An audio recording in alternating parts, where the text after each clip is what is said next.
Неопозитивизмот представува апологија на научниот пристап и критика на метафизичката ориентација на философијата со нови методи на математички истражувања и засновање на знаењата.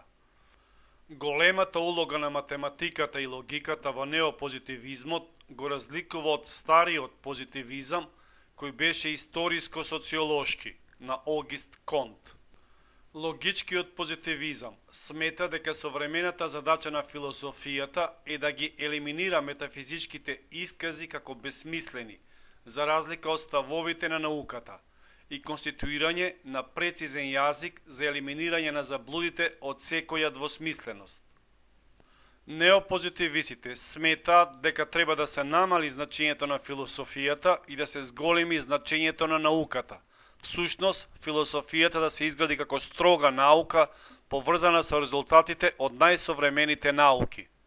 Најпознати неопозитивисти се Бертранд Расел, Џорџ Мур, Лудвиг Витгенштајн, Рудолф Карнап, Алфред Тарски.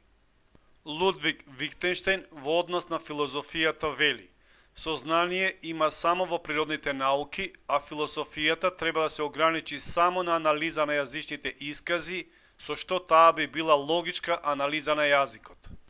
Денес, оваа неопозитивистичка ориентација на философирање се нарекува аналитичка философија.